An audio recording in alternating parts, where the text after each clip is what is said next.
Welcome to Beyond Fringe, an organic podcast discussing the topics beyond the fringe of this and any other reality.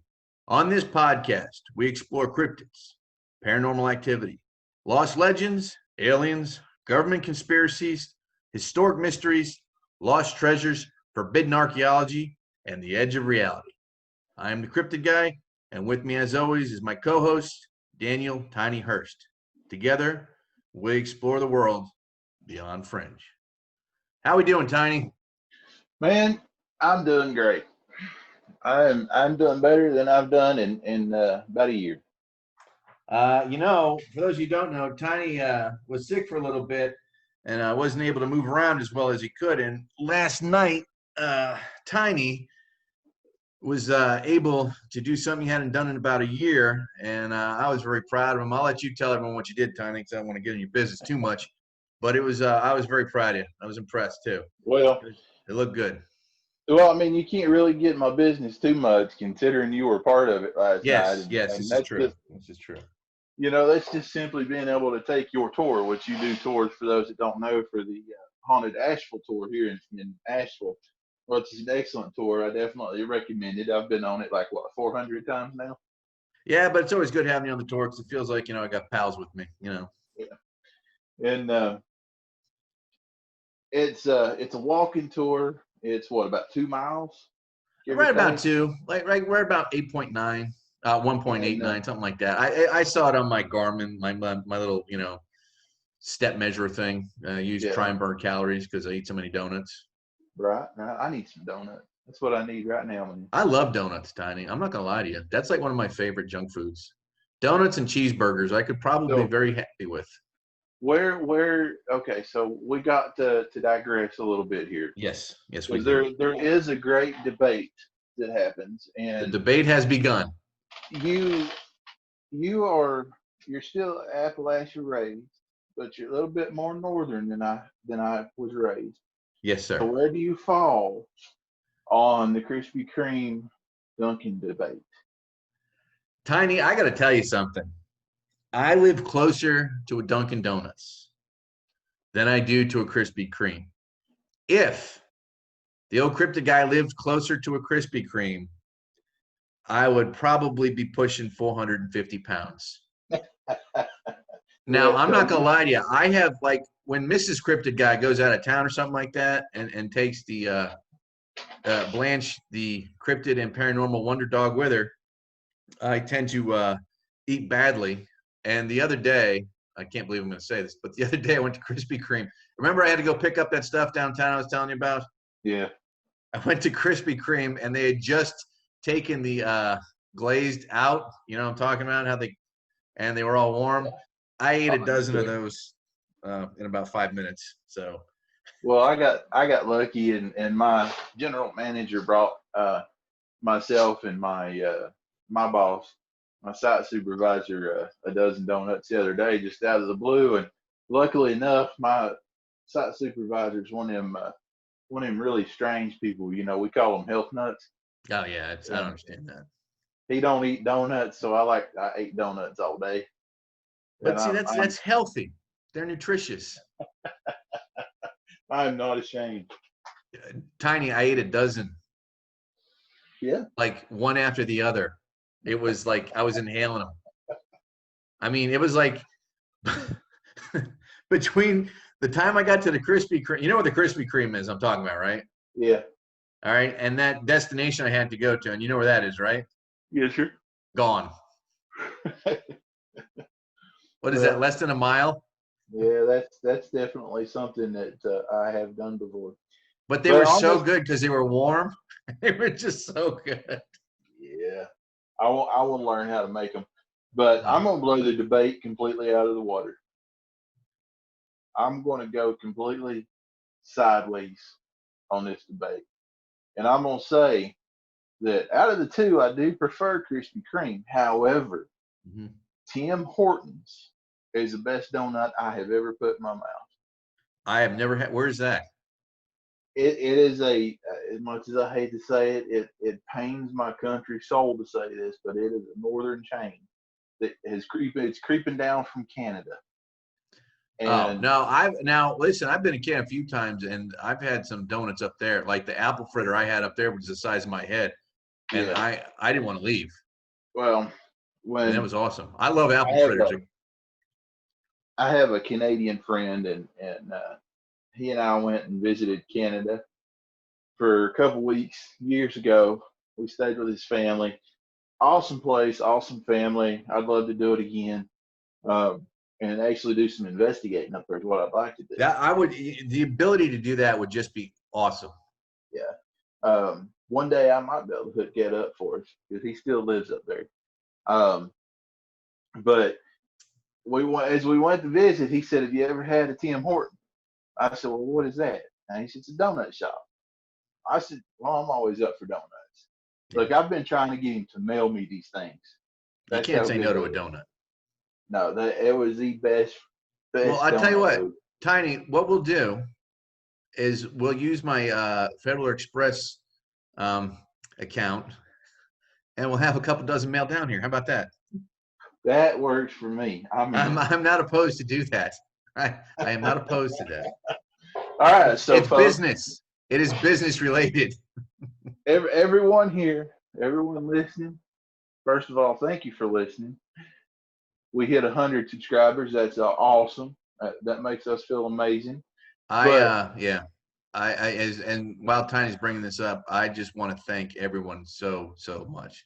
We never thought we would get more than 50 when we started out, and the fact that we hit 100, and for what we consider a pretty short amount of time, I'm very grateful and very thankful to all of you. And we just want to express how much that means to us. I don't mean to cut you off, absolutely, Tiny, but I just know if I don't say this, I don't want to forget it. You know, it's just an incredible thing that we've managed to do here, and we couldn't do it without all the people listening. And I just want to thank everyone. absolutely, absolutely. But now everybody knows we are gluttons for donuts. Yeah, well, I think if everyone didn't like donuts, there probably wouldn't be so many donut shops. This is true. And you know something else I've heard? I've heard that our big furry hairy buddy really enjoys him some donuts too. It would not. How? Why wouldn't he? Why wouldn't he? I Well, mean, come on. Who could say no to a donut? If you're about to exactly. get attacked by a cryptid and you happen to have either a Krispy Kreme or a Dunkin' Donuts donut on you, maybe you offer that up. Maybe you live. Never know. I'm going to start packing them, Tiny. Maybe I'll keep those in the backpack. So when we're 8-9 miles out in the middle of the old ancient Appalachia forest and nothing's working, hey, Tiny, don't worry. If he attacks us, we'll throw him this donut. Yep. It could work. You never know. You Yep. never know. Put And the 45 away. Use the donut. exactly. And with Tim Horton, in my opinion, being better, that maybe that's why Canadian big feet are bigger. It's possible. It is possible. So, I wish we could give the name of that donut shop downtown that I like, but I don't have permission. But have you ever had the donuts there? I hadn't. I can't ever get in there in time. Well, I mean, they sell out, but I've only been able to manage to get 2 donuts out of there, like in the reasonable amount of time I had to get in there. Yeah. And they have one. There's actually donut competitions. I don't know if anyone knew this. I didn't think this is a real thing, but apparently it is. But they have won donut competitions. Their donuts are so good. And if I get permission to mention them, I will do it. We don't take any money for advertising here on Beyond Fringe. We just don't do it. If we can help out an organization that we like, we will, and by mentioning it by name. But the other thing is we don't have permission. We're not going to mention it. It's just rude, So Yeah. what I'll do is I've actually got a note to talk to that gentleman tomorrow, and I'm sure you are aware of why. Right. So we'll talk about that at a different podcast because I don't think we have permission to discuss that at all. But if I get permission, I'll bring that up next time, and then maybe I'll see about if I can get the listeners a discount there. That'd be cool. I think he's a good guy because I'd like to do that for our other friend down the street too. Yeah. Like maybe if they could get like a card or something, I don't know. We'll work something out. You know, he's in a real good precarious position, so he'll do anything to help out the listeners. He's just such a great guy, and he's a member of the society on both of them. So you know, he's a member of American Cryptid. He's also a member of Hurst Paranormal and Cryptid societies. So I think he'd definitely be willing to help out. But again, I don't have permission to mention his name or his business. And I feel kind of bad about doing that, but again, I don't want to step on anyone's toes. You know what I mean? Right. So, Tiny, today, what are we talking about? Man, we're talking about a certain document, aren't we? Yes, we are. For those of you who have never heard of this document, this was a document. I'm just going to read the letter that is attached with this.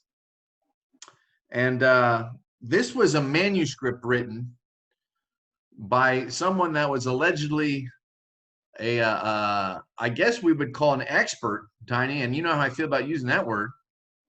But he was a doctor, and he was an expert pretty much in what we would call Bigfoot. And he did autopsies, and he talks about the different types, and he discusses various biological morphologies. And if this is real, and again, because we don't know, but if this is real, this is actually really kind of cool. If it's faked, they did one heck of a job faking it, wouldn't you say? Absolutely. So we are referring to something called the Miller document. Now, the origins of the Miller document are a little bit scattered as far as 100% realistic.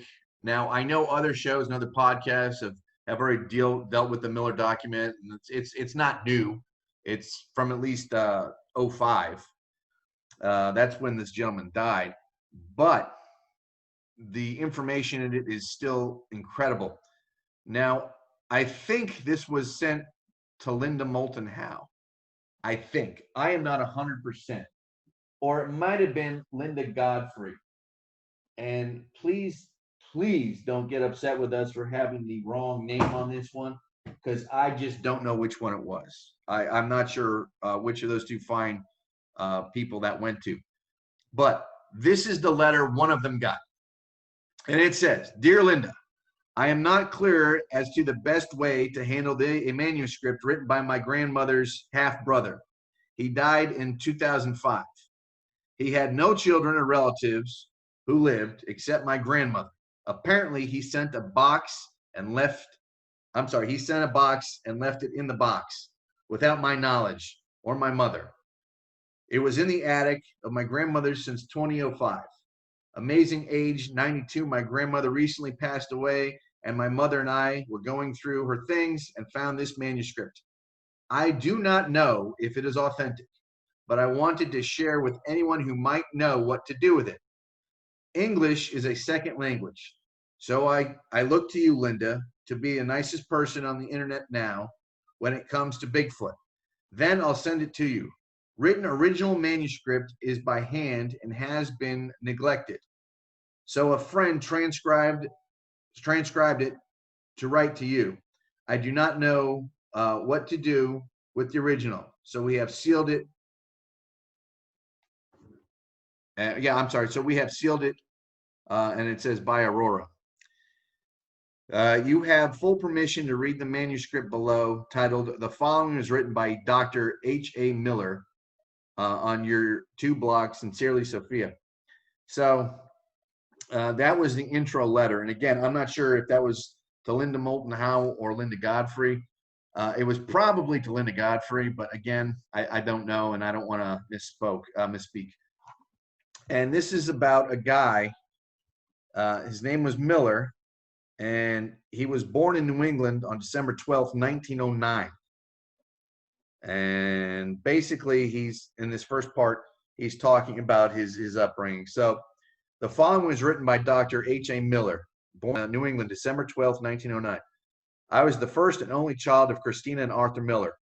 My mother died of childbirth, and I was subsequently raised by my father until he remarried a French woman when I was 12 or 13 years of age. Soon after their marriage, she bore a baby girl. I finished my high school education while living with my father and stepmother and half-sister. I remained in New England for my undergraduate work. I thoroughly enjoyed the outdoors, the ocean, and forestry. My undergraduate studies focused on forestry and land management. While in my junior and senior year, I was employed by the federal government. I worked at Lockwood Farm, part of the Connecticut Agricultural Experiment Station. I learned about hybridization in agricultural and enjoyed the hard outdoor work in the cornfields. I began to find great interest in the scientific workings happening with corn seed at the time.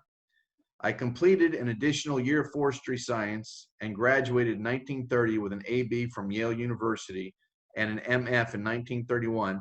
MF is a Master of Science in Forestry. I labored at Lockwood Farm for a few years and gained great interest in science and medicine. By this time, and I did hope to attend medical school and become a physician. I expeditiously applied for medical school and was accepted to Harvard and began my medical training in 1938. So from the get-go, Tiny, this guy is obviously brilliant. Yeah. Because he gets his master's out of Yale, his BS and his master's out of Yale, and then he decides he's going to be a doctor, and he applies to Harvard Medical, and he becomes he goes to Harvard for his doctorate degree. I am pretty sure his medical doctor degree. I am pretty sure at this point in time that is probably the number 1 and 2 colleges in the world. I'm sure. At this point in time, I mean, they're still Ivy League, but at this point in time, because we're in the 30s here. So obviously, we're talking about someone with just superior intelligence. Graduating from Harvard Medical School, Harvard, in the early 40s. So this guy went in 38 and graduated in the early 40s. Doesn't it take like 12 years to become a doctor? Yeah, something like that. It's a ridiculous amount of time, to be honest. So this guy managed to do it in, looks like almost 5-6 years. That's incredible. So graduating from Harvard Medical School in the early 40s, I completed residency and fellowship at Harvard and began a very specialized career at the time in orthopedic forensic surgery, Massachusetts General Hospital in Boston. That's where my father was actually born. A little side note there. Because of my previous work with the USDA, I was quickly employed by the federal government. My early years as a physician related mostly to providing medical support to the various employee types, firefighters, etc., within the USDA. Now, Tiny, here's my problem with this. All right. This is just a little flag for me, and I don't know how most people would feel about this. Let's look at the timeline here real quick. All right. Early 40s. Does anyone remember what happened December 7th, 1941? I don't. World War II. Yes. So he's still That's young why you're enough. the history teacher. So here's the thing. He's working for the federal government, but he's staying in country. See, I just don't know how legitimate that would be. Right. Just like I said, I'm just playing devil's advocate here. That's our job. Yeah. But I don't know how legitimate that would be, simply because at that point in time, someone with those qualifications would probably be assigned somewhere, and drafted. Well, and you got to wonder too, if he had the right connections, then he may be able to choose where he goes. Well, he's an employee for the USDA, so Yeah. So on a side note, it takes 11 to 14 years to become a doctor in the United States. So he did that early 40s. Tiny, he did that in half the time. So this guy had to have been a genius. I mean, you know what I'm saying? Yeah. Well, and think about this too. He's working for the USDA, but he worked previously for the USDA, and because of that, he got to work for the federal government. Right. So he's working for the federal government regardless. Right. His interest was in genetics. So something like that, they're going to keep somebody that knows genetics and things like that. I think they're going to keep him close to home. I agree, but you never know. But that, again, you see what my point is, where this could be a red flag. Yes. Because we don't know how authentic this is. I also became a forensic expert and anatomist for the USDA and was called to examine most major accidental deaths of servicemen. Due to my interest in genetics and earlier experiences in agriculture, hybridization, I was assigned to scientific teams which investigated the physical nature of genetics. So this guy is probably one of the foremost forefathers in American genetics. So I'm wondering if he had anything to do with Operation Paperclip after that happened in World War II. Oh, are we touching on some conspiracy theory here too? Well, think about it. You know, Operation Paperclip, they brought over all the geneticists from Germany. I'm wondering if he had anything to do with those. It's a good possibility. I mean, He's a high-ranking federal employee that's pretty much, the forefront in the genetic studies in America at that point in time. He'd have to have had something to do with Operation Paperclip and all the geneticists brought over from there. Because remember, they were doing the heavy water experiments and all that stuff. And at that point in time, they were working on, the Uberman, the Superman. So, who knows? Anyway, our early experiments determined that DNA is the component of the chromosomes where genetics should be studied. This, along with the efforts of several other scientists, led to the discovery of the double helix in the early structure of the 50s. That makes total sense. That's true. That's what happened. Early 50s is when the double helix came out. We know that. Mm-hmm. It was the same time that several of our team members were called to Bandera County, Texas. Tiny, do you have your computer up? I do. Will you find out where Bandera County, Texas is? And I will continue reading. Yes. Bandera County, Texas, where the forestry scientists / biologists assigned to Edwards Plateau reported the dead bodies of a strange type of human. The first reports I received were speculating that they were feral humans from the local Comanche Indian tribes. The bodies were supposedly found around one of the massive caves within the Edwards Plateau area. When I arrived in Texas, I was surprised to find 3 bodies, 1 adult female and 2 female juveniles. I examined them as I typically would any human subject. But to my dismay, one of these creatures still seemed to be alive. I became quite upset with the local scientists, but they reassured me and they confirmed that all 3 were deceased. After further investigation, I found that these creatures were not human. They, in fact, were remarkably rapid reparative process. Hence the reason one of the creatures seemed dead, but in fact regenerated to a degree. Unfortunately, the restorative abilities of the creature were not enough to keep it alive. They were massive in size and distinctly a new primate species unknown to science at the time. So, Tiny, let's look at this. First of all, obviously these guys in Texas knew what these things were. Yes. Because they had to reassure him that the other one was dead. But let's look at what he's doing right now. 1, he's pretty much a forefather in genetics, right? For the human genome. He discovers the double helix in the 50s. But let's look at this. All right. Unfortunately, the restorative abilities. Prior to that, remarkable rapid reparative process.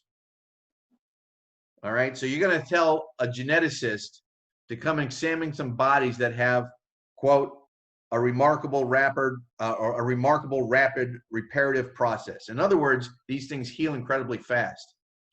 So let's just throw this out there, Tiny. Why would anyone be interested in something like that?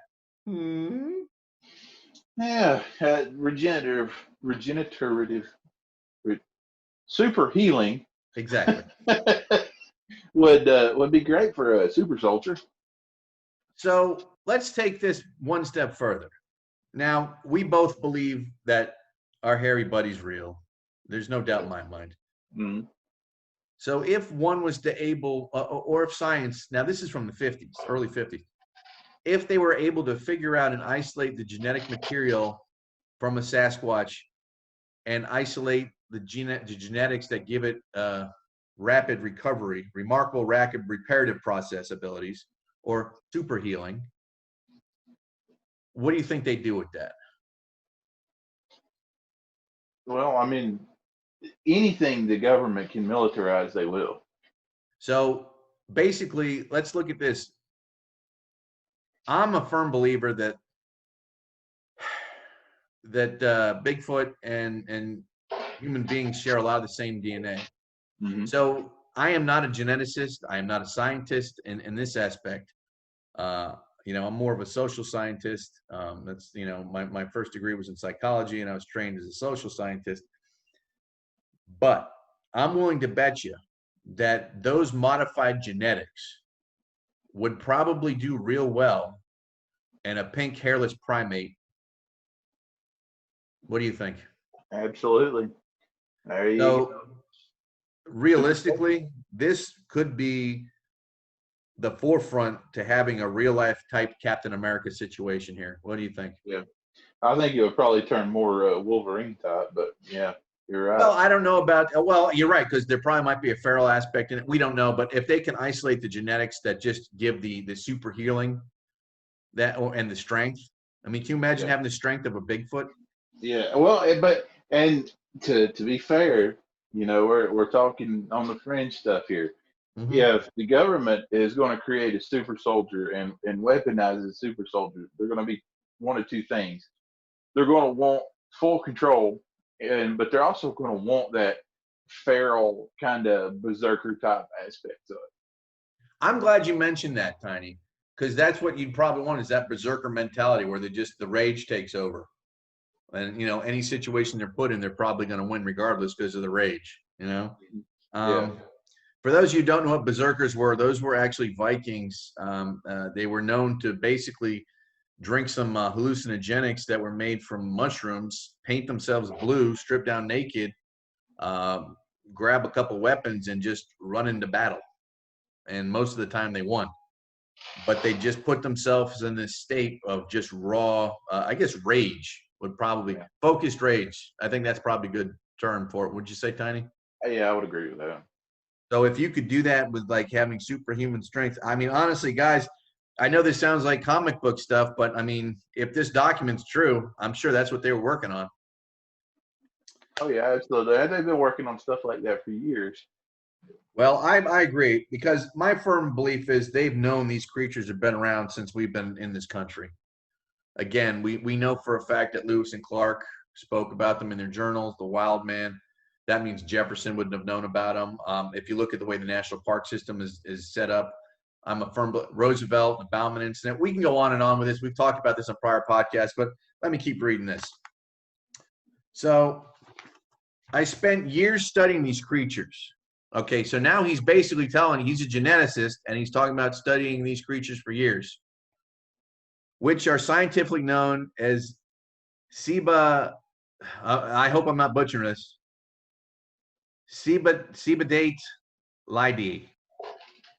Cebidate Lidae. I'll spell it for you. Cebidate. So I'm guessing that's Cebidate Lidae, confirming they were most certainly not human. They were identified of primate origin, but with traits seen in various species of primate, most of which were New World monkey. All right, so I guess he's calling Cebidate the New World monkey. Cebidate, found in San Antonio, Texas area, very much howl, like a howler monkey. Quite frightening to hear at night. So we've actually had reports from Texas about howler monkeys, or monkeys that, or cryptids that sound like howler monkeys. So to me, that makes sense. At one point early in my analysis, I found a great deal of similarity between these Bigfoot creatures and the howler monkey. That was until 1962. So we've taken basically a 12-year jump. So he goes to study these three bodies, and now it's 12 years later. So he's a geneticist studying these creatures for 12 years, Tiny. And you can bet your bottom dollar that he's not the only one studying them at the genetic level. In late 19, I'm sorry, what? I said absolutely not. Yeah, I'm willing to bet you anything that there's a lot more to this document, if it's true. In late 1962, early 63, I was notified of a large human-like creature by the Reading Forest Service folks in California. I arranged for a transport of the body to my primary location in Colorado. It was reported to me that the body was found under a large tree that had been violently struck by a lightning bolt and blown to the ground, apparently killing this large creature. So let's see. This poor Bigfoot's walking under a tree during a lightning storm. Lightning hits his it must have been a big tree. Sounds like my luck. And the tree blows down and kills him. That is bad luck. That Okay, Bigfoot Christy. had some, that was a bad day for that Bigfoot. During my investigation, I found the animal to be very similar to those I studied in the Bandera County area in Texas, with some marked differences. This northern version of the cebidate seemed to have the same New World monkey attributes I noticed in the Texas animals, known today as Cebidate texicanus or C. texicanus. However, there were unique traits found in this Pacific Northwest animal known today as Cebidate Nutoros pacificus or C. Nutoros pacificus, including thumbs that are entirely opposable, as we've seen in modern humans. C. Nutoros pacificus entire hand was truly designed for grip, including proximal pads, making the hand somewhat hooked like having flattened nails, resulting in my theory that these northern creatures developed an evolutionary attribute, arboreal nature, while the Texas subfamily developed a troglodyte nature. So here's what that means to me. Apparently, the type 1s are designed to be in the trees, whereas the type 2s, like the Texas type, that's what I'm calling them, the type 2s, because that's what we know that we call in our differentiation of the Bigfoot types. These Texas types would probably be the type 2s, and they're designed more for ground and drier climates. That's what that makes to me. That's what that's kind of saying to me. Okay. I'm sorry, what? So what you've been reading, I've done just a real quick Google search on that name, and this is what so far I've come up with. The Attilidae are one of the 5 families of New World monkeys now recognized. It was formerly included in the family Cebidae. Attilids are generally larger monkeys. The family includes the howler spider, woolly, and woolly spider monkeys. The latter being the largest of the New World monkeys. And the reason they're called New World monkeys is it's believed that approximately 40 million years ago, there was a significant split among the monkeys in the world. The New World monkeys were living in South America, and the Old World were living in Africa, along with the apes. It's believed that the New World monkeys began the process of migrating to South America. So that's what they're saying. So the Cibitilidae, is that how we pronounce it? I guess. I honestly I don't know. Well, if I've been pronouncing it wrong or incorrectly, please forgive me. I don't want to show my ignorance, but it's spelt in a strange way. So if it's Cibitilidae, that's what we'll call it. Yeah, that makes sense to me, but it would make sense if they would have a different evolutionary process on their region. And the fact that they're the larger monkeys and the howler monkeys are included in that makes a whole lot of sense. Yeah, it does. So this Pacific Northwest PNW creature found in 62-63 also had scent glands on her forearms. This is more evidence that C. pacificus is arboreal to some extent, leaving scent marks up and down a tree while climbing. Not only was this creature smashed by a large tree, but she was also badly burned with the areas of, she got hit by lightning apparently. She was burned areas of lightning prints and exposed skin. I noted in my medical examination report of the body that it seemed as though lightning struck the animal passing through the body and into the tree, subsequently weakening the tree and causing the tree. Oh, so this poor Sasquatch was walking. She got hit by lightning, and then the lightning went through her and hit a tree. Oof. Oof. Sounds like my luck. That is tough. Oh, that poor woman. It did seem as though the animal had fallen to the ground first, with the tree falling on top of her afterward, but the evidence as to whether the animal fell first or with the tree is inconclusive. However, it is clear lightning struck the tree at a descent height of over 20 feet. Therefore, this animal must have been clinging to the tree at the time of the lightning strike, more evidence of the arboreal nature of C. Nutoros pacificus. C. Nutoros pacificus also has additionally medial padding on the feet, which it would use to climb trees by clinging to the tree with its hands and support its weight. Both C. notoris pacificus and C. texicanus have oversized lower jaws, including massive, oh boy, sternoleucomastoid musculature. This must have been due to their rugged diet and, moreover, their need to crunch bones. Their lower dentum at first looked as a second row of molars, but after years of research and examining the dead bodies of these animals, I have found that the lower molars are simply oversized or fused, resulting in this massive bone-crushing tool. Tiny, let me ask you a question. We just did a podcast recently about giants, right? Yes. What was one thing that was noticed in the skulls and the jaws of all the giants that we just talked about? The size and muscular stature. And the extra set of teeth. Yep. So how about that? What does that say to you? Well, that sounds a little bit like a correlation to me. Yes, it does. So here's a thought too. So I'm still reading a little bit while you're reading about this particular type of monkey, and something strikes me. Because typically we think about Bigfoot and human and everything being more closely related to the great apes, right? Mm-hmm. Right.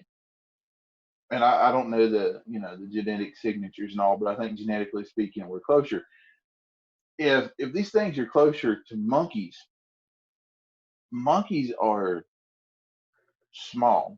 Even the big monkeys are small compared to the great apes and things like that.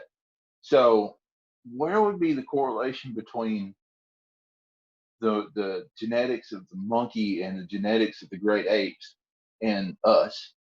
There has to be some sort of trifecta there.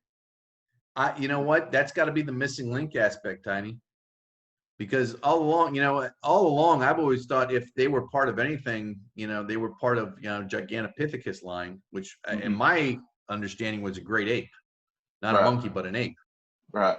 There's very distinct differences between monkeys and apes. And size being one of those. And I think intelligence being one of those. If I'm not mistaken, the great apes are quite a bit more intelligent than monkeys. Well, yeah, and then the great apes are closely genetically linked to humans. So I don't know, because this kind of blows a lot. If this is real, then the New World monkey thing is something that needs to be taken into account when we're talking about the background of Bigfoot. Because we call them, when we're being all fancy and we try to sound intelligent, we call them the North American primate. At least I do. So, I guess that would still be accurate because primates would be apes and monkeys, right? That's still a thing. I don't think monkeys are considered primates. I think primates are the great apes. Now, I could be completely I don't know. wrong. I do not know. If you could Google that and let me know, I'd appreciate it. Because if that's true, and again, if this is true, then that means we're looking at everything completely wrong. Wouldn't you agree? Either wrong or just with the wrong eyesight. Well, if they are monkeys and not if they are monkeys, not apes, then there's a whole lot of the monkey line that seems to be missing. Because you're right. There's a size difference right there. That's the big one. How are you going from an 8 to 9 foot, North American or New World monkey, from a howler monkey? How does that work? So I stand corrected. It looks like primates are more specifically talking about monkeys than they are great apes, but it looks like it looks like they're all kind of included. That's kind of what I thought, but I wasn't sure because after reading this, I'm just surprised that again, if this is real. And again, Tiny, if you think this is fake, please tell me. But if this is fake, someone did a lot of work, wouldn't you say? Well, here's the thing for me when you talk about stuff like this being real or fake. We'll never know, to be honest. Yeah. And you have to look at we deal in the paranormal world, right? Right. So we have to think about things that are far out there because that's the world we live in. And like you said, there's a lot of work went into this paper for no real reason. I mean, what would be the purpose of having this out in the public? Misdirection. Nobody made money off of it. Nobody. It didn't change anything. It didn't really do anything except make people like me and you sit here and talk about it.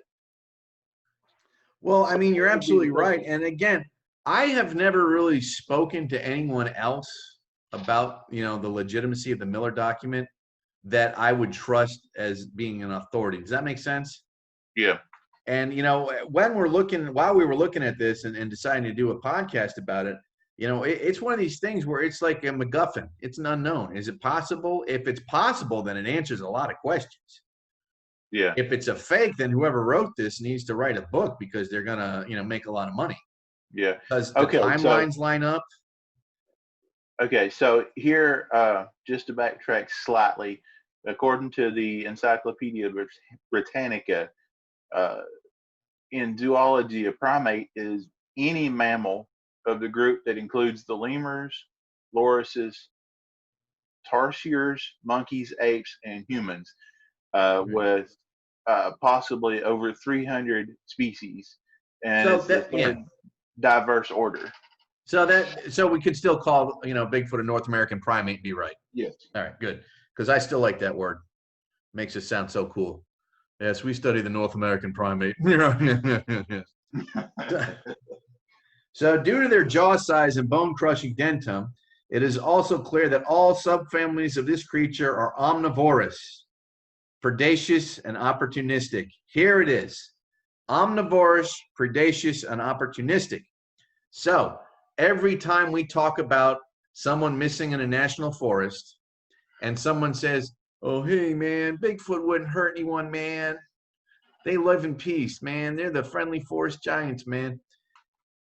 This document says, it is also clear that all subfamilies of this creature are omnivorous, predaceous, and opportunistic. So let's take a look at that for a minute. Does that give more or less validity to the fact that we think sometimes if a Sasquatch is older or put out of his tribe or his clan or his pod and is wounded and maybe can't hunt as well as he used to, what does this tell us about what he might eat? Well, I mean, for me, to be honest, that's not even a question because I look at Sasquatch as very close to a human. And if you look at human, we're opportunistic too.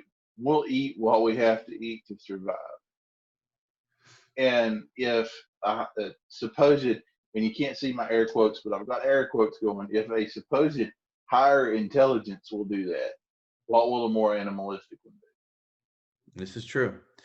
So here's what else he says. We did find that the female killed during the Columbus Day storm was pregnant with monozygote embryos. All female Cebidate bodies, I think that's how you pronounce it, Cebidate bodies I have investigated throughout my career that have been pregnant have monozygote embryos. This again incorporating additional evidence of a New World monkey relationship. Okay, Due to so my investigation, what does that mean? Monozygotic? Yes. I'm pretty sure that's basically I'm trying to remember my basic biology, but I'm pretty sure that's how most mammals carry like when they start to be pregnant. Yes. I think that's how the embryos start to form. And then that mono means one, so mono means one, so I'm guessing that's like it's a one cell. It's not a multiple pregnancy thing. I could be wrong, but if you want to Google that real quick. Well, according to Google, if I'm Googling the right thing, it's an adjective, and it means of twins derived from a single ovum. And okay, so monozygotic. So that means twins. So I was wrong on that, but so this Bigfoot was pregnant with twins. So that also, and he just said that most of them are monos. How do you pronounce it? So that means all female Cebidate bodies I have investigated throughout my career that have been pregnant have monozygotic embryos. So all females have. So basically, what he's saying is they all have twins. That's interesting. Are you sure monozygotic? Monozygotic embryos. Yeah, yeah, that's what it says. That means twins. Yeah. This again incorporating additional evidence of New World monkey relationship. I am not aware that I didn't think primates gave multiple births all the time. Well, then again, what do I know? Right.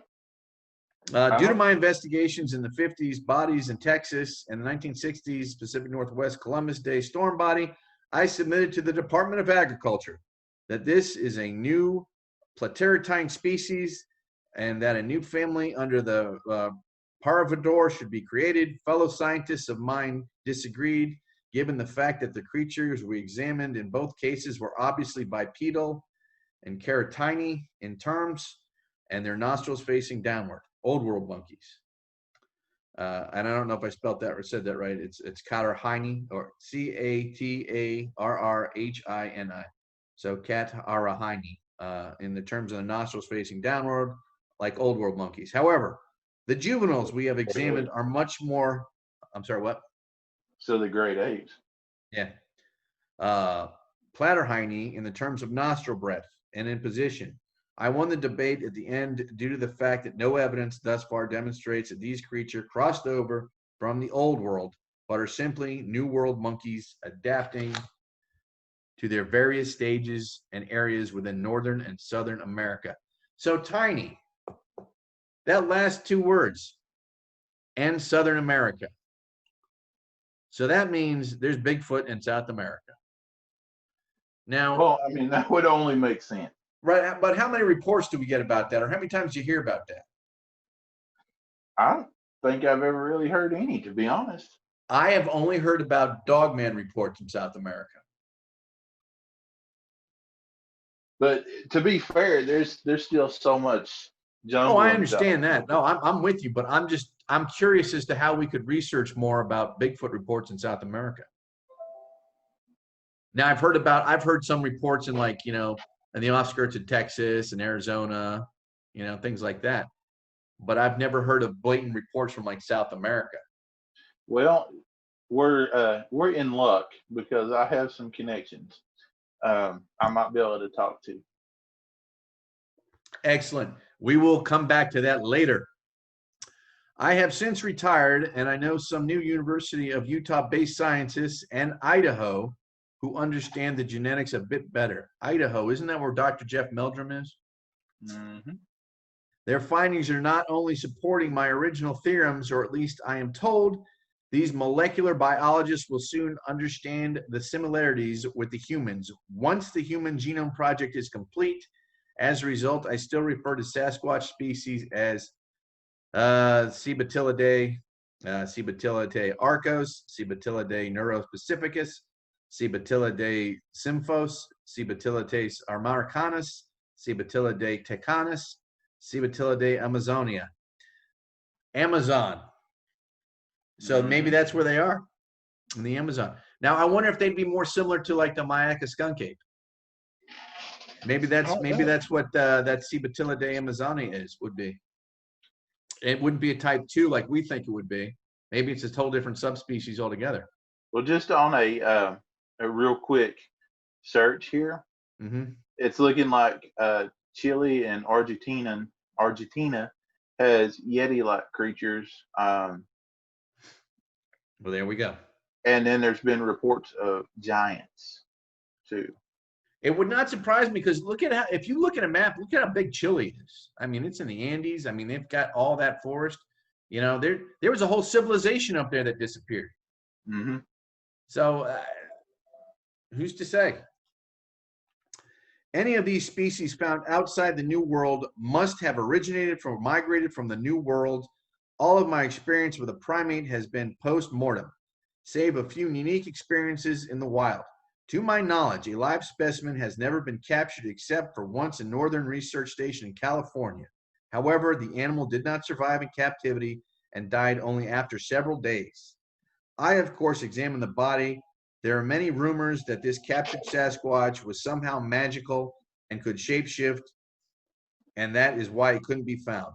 The truth is, the folks in Northern Ranch Station were very devastated and embarrassed that this live specimen died so quickly after being in captivity. So no, they are not magical. They are highly intelligent primates. Having one die in captivity is very difficult to witness due to the human nature and feelings about the species. In reality, captivity will never be realistic for Civetilidae because of their size and complex brains.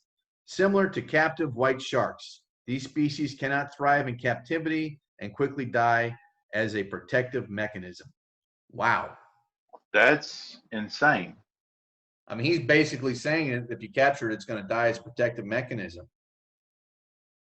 So in other words, okay. So to me, that being, if that is true, that speaks, and you're not going to like what I'm about to say, but that speaks of something that's removed from this world, because there's nothing else here does that. Yeah, the great white shark does that.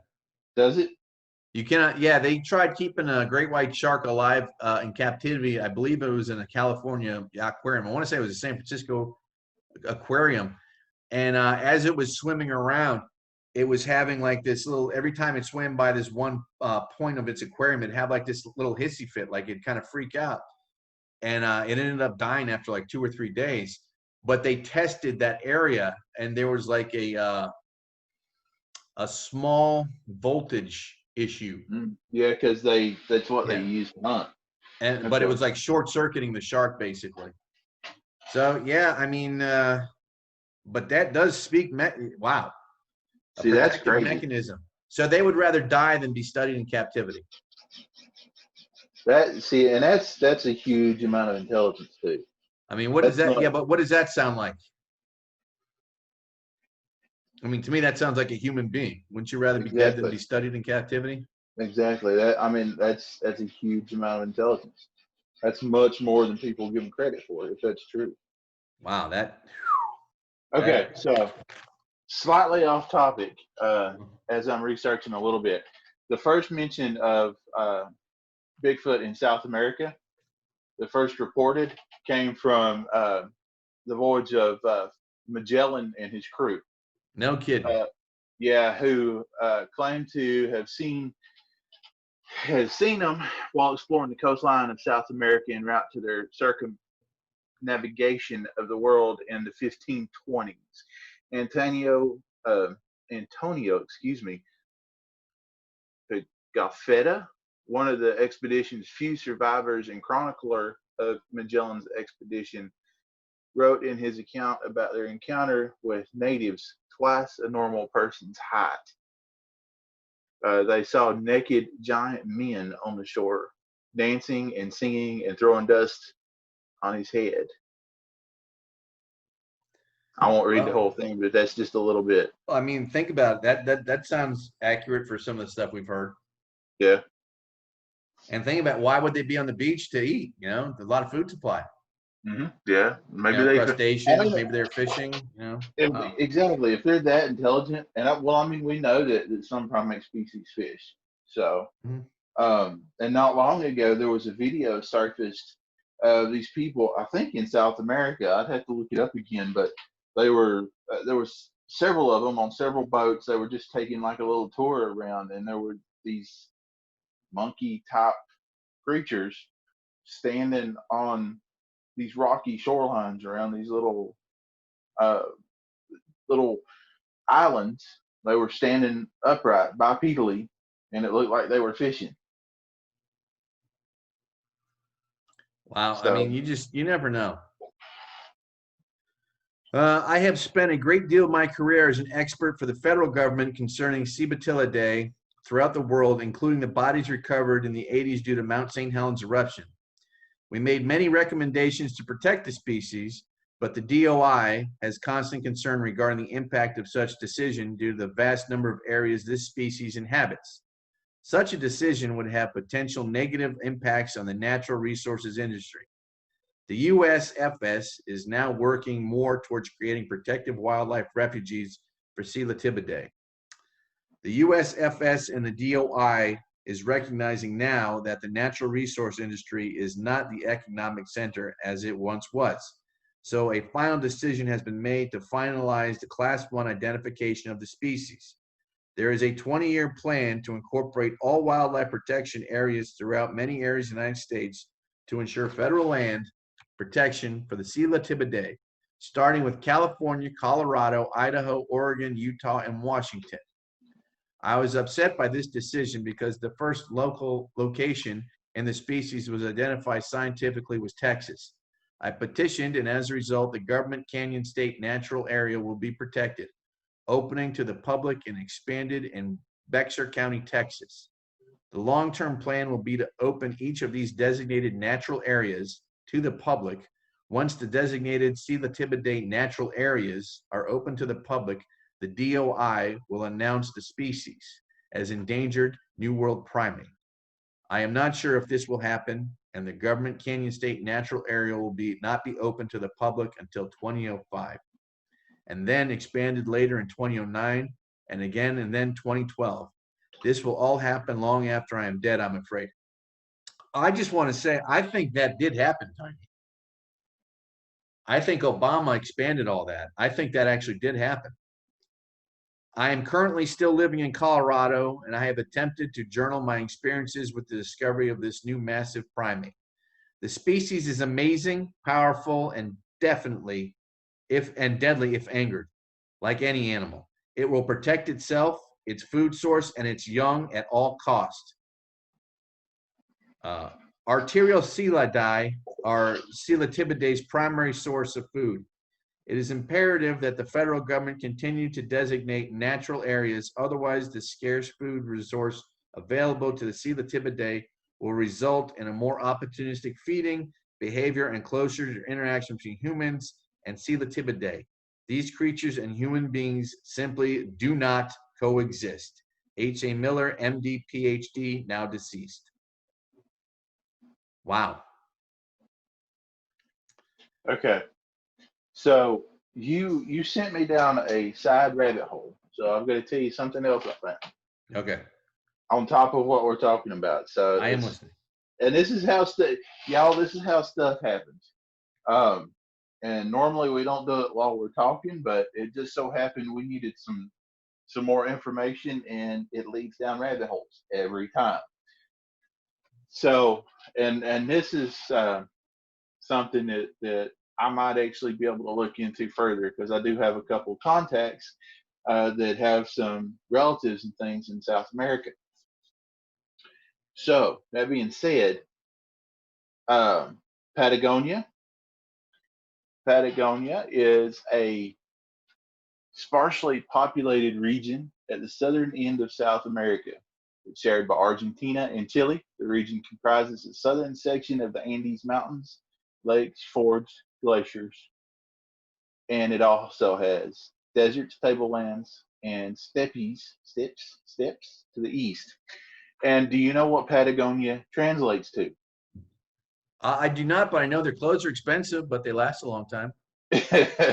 Well, Patagonia translates to land of the big feet. Are you serious? Yes. There it is, folks. You heard it here first on Beyond Fringe. I've been saying it for years. Tiny's one of the best researchers around, and there's just more evidence. He does not disappoint. So, Tiny, am I saying Sela Tibidae right?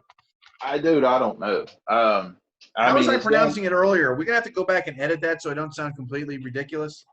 Well, that just shows that we're willing to learn within a podcast. That's right. I'm not afraid to admit that I am not perfect. I'm far from it.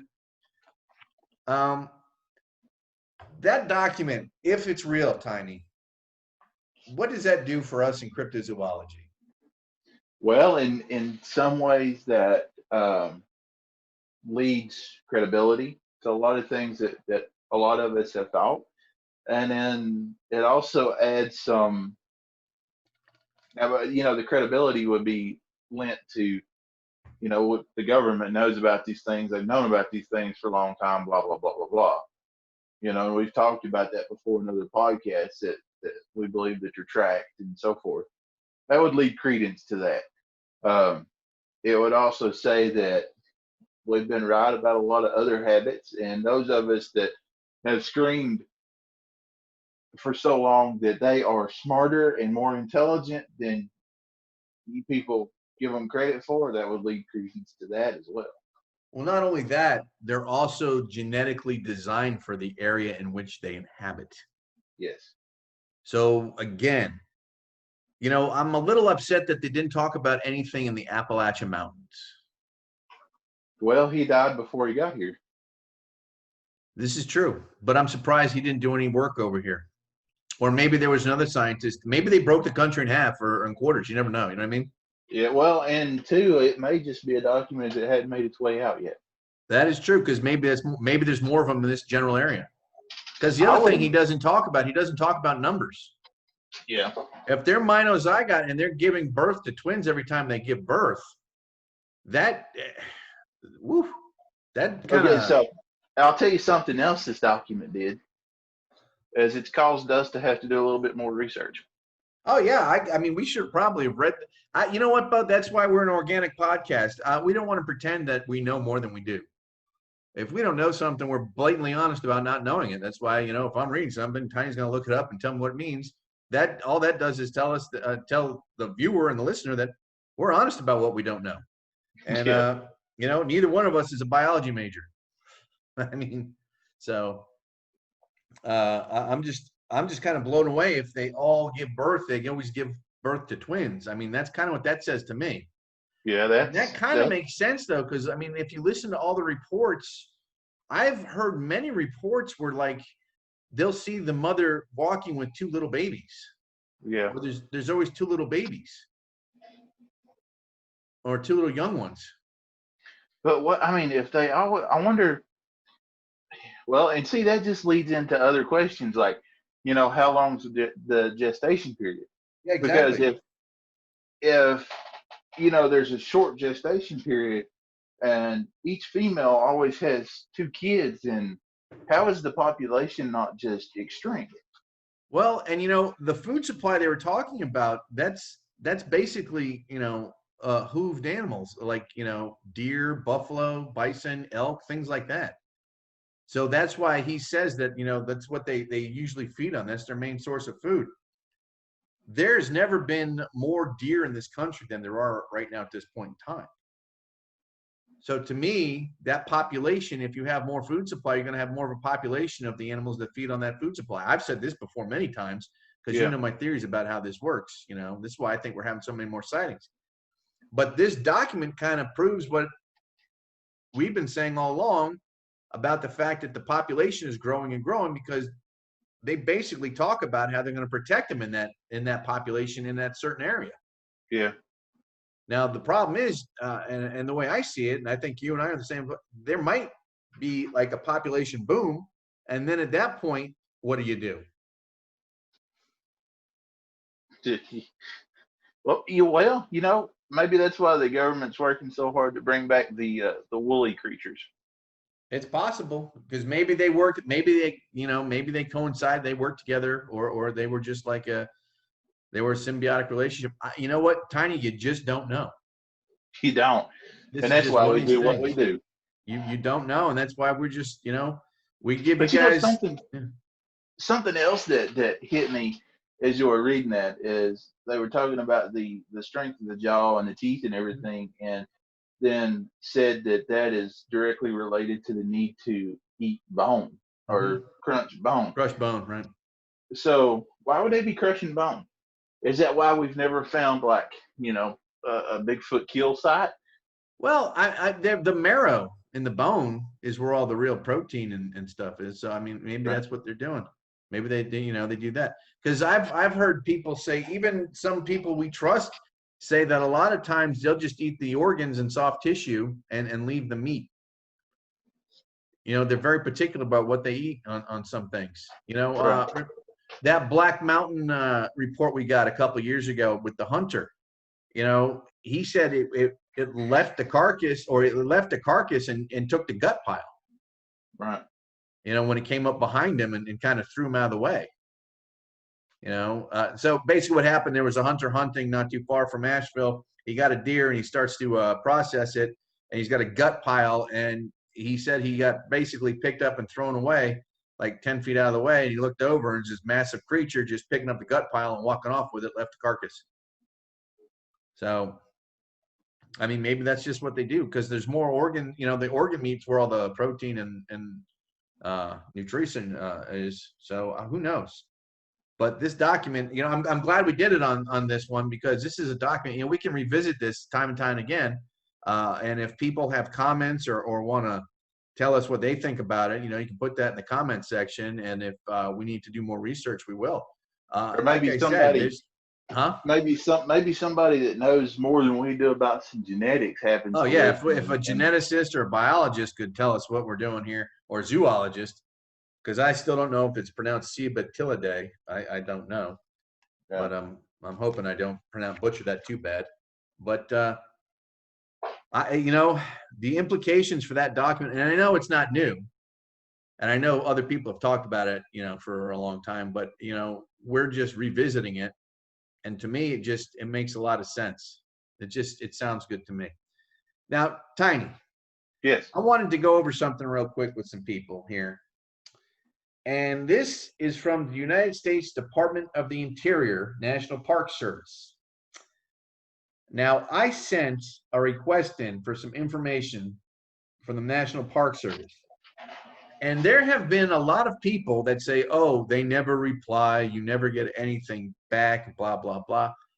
And I want to say, on our show, Beyond Fringe, I'm saying it here first, to my experience, anytime I have requested any information in a FOIA, I have gotten it. They have been more than courteous to me. They have been exceptionally been polite to me. I've even had to call a few times and talk to some people, and they've even told me how to get more information. And I told them I was a cryptid researcher, and they applaud the work. So just for those who think that the government or these entities are not willing to give information, or they're going to change it, or they're not going to tell you anything, they're going to stonewall you, that has not been my experience.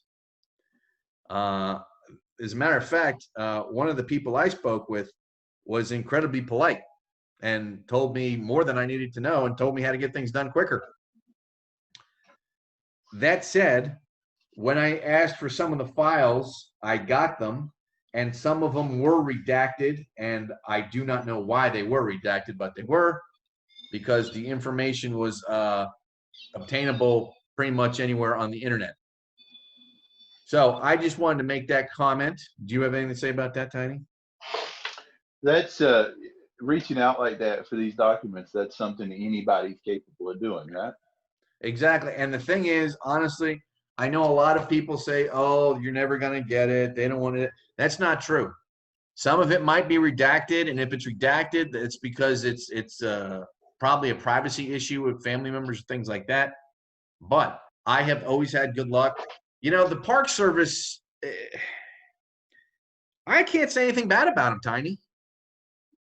They've always been good to us. Yeah. I mean, there's times when, we'll do an investigation out somewhere. And I know I've said this before, and I'll say it again, but I will call the park rangers and tell them we're coming. We tell them what kind of cars we're driving, and we tell them we're armed and we have permits, and they have been nothing but nice. Remember that guy that left a note on our car? Yeah. I mean, how nice was that? Didn't one leave you a cup of coffee? Yeah. Yeah. I mean, how nice is that? I mean, you don't get any nicer than that. So the Parks Department and all those guys out there that do that, and all those men and women doing that, they've been nothing but just incredibly nice to us. And I think they deserve a shout out, because all you ever hear is about how difficult it is dealing with them and how they don't want to give you information. If that's true, that has never been the issue with us. They have been nothing but respectful, helpful, friendly. We've even been given locations of places to check out. And that's just not in this state. That's in other states too. I've been in the different southern states, and it's been the same experience. They have been nothing but incredibly helpful and friendly. And the truth of the matter is, I think, and this is just me, Tiny, but I think the people I've personally run into, they respect the fact that we're cryptid researchers. Yeah. I honestly believe that. So I I have nothing but good things to say about the Parks Department. I think they're awesome, and I'm glad we have them. Yeah, absolutely. I mean, I know one ranger personally, and he's a great guy. He kind of laughs when talk about Bigfoot and stuff, but he said I've never seen any evidence. So, and Well, that's and he's probably being square with you. yeah, and that's honestly that's the experience that most have. You know, and if you don't experience it, then it is kind of laughable. If you step back and look at what we do, it is kind of laughable. However, for the people that have had those experiences, it's kind of life changing. Well, again, we've also said that before. It is. It's almost a running joke till you have an experience, and then your life changes, and then your whole reality changes because you realize these things are real and they're out there, and obviously, the government knows about them. And if this guy was working on genetics, and then he starts basically being the genetic expert on Bigfoot, and they started mapping the human genome. When was that complete? Can you look at it? When was the human genome mapping complete? I want to say that was in the mid 90s, early 90s. Give me just a second. Because if they've been able to map the human genome and they've had access to DNA from, Bigfoot, Sasquatch since the 50s or prior, then you can't tell me they haven't been able to map the Sasquatch genome. So if that's true, then there's no way they don't know what makes what work on a Sasquatch, and they can take that information and basically do what they want with it. They mapped it from 1990 to 2003. All right, so they've had for 17 years, they've had the human genome map. So they probably for 17 years had the Sasquatch genome map or the Psilocybidae genome mapped. So, to me, that makes sense. And the thing that kind of scares me is what are they going to do with that technology? That's a scary thing with any technology they have. Because let's be honest, we're at the point right now scientifically where we can, not you and me, but we're science, specifically genetic science, can probably do whatever they want and manipulate that any way they want. Yeah. So that's a whole different ball game. Would you agree? Well, I mean, they could probably. They clone stuff now, so they sell cloned meat in grocery stores without having to label it. So if they can clone that, they can clone sheep, blah blah blah. They're making Bigfoot. Well, but let's just say they got the cynocephaly genome, because I'm sure they do. And then they start experimenting with that. And then let's go back to a past podcast about all the people that disappear and that are never found. And then you hear about, you talk about Phil Schneider, and he talks about how these DUMBs, these deep underground military bases, how they have just thousands and thousands of rooms dedicated to human experimentation. What's to say that's not what they're doing? There maybe someone's experimenting on the human population. We don't know. But when I start thinking this way, what else could you do? You have to experiment. Right. And, maybe there's a connection here. That's, for me personally, it's not that far fetched. No, and that's the sad part. I know our shows, we're on the fringe of reality, the edge of reality. I know that's kind of our shtick, and that's what we do, and that's what we believe. But when you read a document like that, and then you start putting all the pieces of the puzzle connected, and me, I believe everything's connected. Mm-hmm. You know that. This fits. That fits. And that's some scary stuff right there. And we know the government has done human research for ever. We know they still do it. They can claim that it don't happen, whatever, but we know it does. There's proof that has shown that it does. So yeah, to me it's completely feasible. We think about all these people that disappear, and there's various theories, but in the Bigfoot community, one of those theories is they're getting eaten by Bigfoot or Dogman. But to me, it's completely feasible that they're being stolen and have trials done on them. And then just like this place we went not long ago, You have possible cryptid activity. You have Mm-hmm. these strange lights and things going on. There's been military aircraft fly through way lower than they technically should. So, I mean, and you have these sites all over the place. I grew Yep. up beside one that, oh yeah, the government's got those mountains hollowed out. Well, they probably do. Well, that when you mention that, when I was a kid in northern Appalachia, not too far from where I grew up, there was a mountain that was allegedly hollowed out, and it was one of those same things. And I remember my uncle had a buddy and his landscaping company allegedly, because I remember him saying this, and I was a kid, but I remember him saying this. They had to go uproot full-size pine trees and replant them in this area to make the place look like they hadn't gone in there with trucks and stuff. Right. So I mean, that to me, that of course that's possible. But that was during the Cold War. I mean, so it's not like you're going to give up that real estate. So what are you going to do with it? You could turn it into genetic labs, weaponization.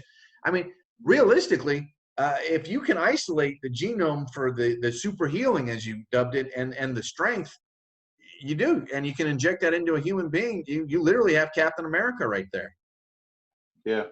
I mean, honestly, because it is my firm belief they can completely isolate that specific genetic code that works those specific genetics. Like, in other words, they don't need to have the feral gene. They don't need to have anything changed. They can just take the genetics that makes the regeneration system work quicker, and they can inject that. And then they can take the strength DNA and make that work too. I mean, they don't need to basically turn someone into a primate. They can just isolate those specific attributes and And the inject beautiful those. thing is that, they are likely probably 99.9% compatible. That's what I was about to say, because the genetics that you keep hearing, if you believe the Melba Ketchum DNA study, they're human on the maternal side. So that That's means interesting. all North American primates stem from a genome, a maternal nuclear DNA. I'm sorry, the nuclear DNA was maternal, and it was from a Mideastern woman. I mean, that's where they sit, and that's the Melba Ketchum DNA answer for that. If that's true, I don't know, but that would also, in my mind, that would also correlate with Nephilim DNA. Mm-hmm. So because Middle Eastern, that's where all that happened allegedly. So, and then they talk about being a New World monkey. Well, the theory is that they walked across the land bridge, 20,000 years ago, before the Ice Age, and that's how they got here. Is that possible? Of course it is. And now that I mean, again, I'd heard rumors about South America having cryptid activity. I did not know it was basically Bigfoot. Like I said, I'd heard Dogman. I honestly thought that that kind of climate might be too intense for an 8-foot 900-pound hair covered primate. Well, what I was reading is you're talking about 12 foot. 12 foot. All right, 12. There you go. I mean, think about that. That's massive. So again, who knows? We don't know. We're just putting the information out there, and this is all about what we do. We're researching and trying to provide information to the listeners. Well, Tiny. Yes, sir. That is all the time we have. We want to thank everyone for listening to Beyond Fringe. If you have a story or want to be a guest on the show, please contact us at beyondfringe001@gmail.com, or you can call us at 828-407-0046 or 828-782-3766. And again, if you want to see all of the podcasts, all you have to do is go to American Cryptid and Paranormal Society.com, and all of our podcasts are linked there. Tiny, is there anything you have to say? Well, I guess this might be a good time to talk about my new group, Hurstparanormal and Cryptid. This is the perfect time for that, Tiny. It's almost as if it was done by design. So, for all you listeners out there, I founded and ran a group a little while back. And when I got sick, things kind of changed, and that group is no longer active. However, my passion is to do this. I want to do this, and I will continue to do this. So, out of the ashes blossoms. Hurst Like the Paranormal. phoenix, he rises. Yes. So, Hurst Paranormal Encrypted, or HPC, has finally began to show its head. I have been collecting equipment and trying to get all of the social media and such going. I think I have finally done that. It is fledgling. I am still working on it. There's a lot to go. However, if you would like to see that, you can find Hurst Paranormal Encrypted on Facebook, on Twitter, and of course on YouTube. I have a sister podcast that I'm running to Beyond Fringe called Hurst Paranormal Encrypted. I know, really Original. creative, very original. Tiny, but do you have an email address? Yes, I do. I also have a phone number. That email address, if you would like to get a hold of me, is hurstparanormal@gmail.com, and that phone number is 828-338-8212. Well, I can tell the listeners this: Tiny's podcasts are they're excellent. They're really good. I've listened to a few of these done, and he's done a real good job with them, as he does with everything. And I can assure you that we will keep doing Beyond Fringe, even though Tiny's doing all this. We both have our own organizations that we deal with, but the funny thing is we do our best work together anyway. It's just we have different focal interests that make us do different things at different times. But when we usually have something big, it's always as a joint enterprise.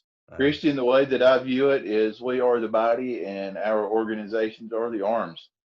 And this is true. And that is a good way of looking at that. And again, Tiny, I just want to take another second to thank all the people that have subscribed to the American Cryptid and Paranormal Society YouTube channel. And that's where we put Beyond Fringe. I can't believe we actually hit 100. Do you? That's just crazy. I got that email, and the first thing I did before I finished reading it is I sent it to Tiny. I was like, wow.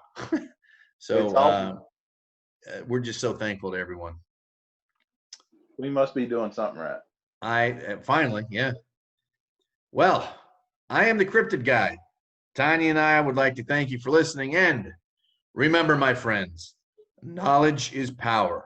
And the only way to defeat the intentional veil of darkness that surrounds us, battle the ignorance that shackles us to hatred and despair, and restore the balance, is to let the light in. So remember, always let there be light in your life and keep believing. Thank you for listening, and have a wonderful day.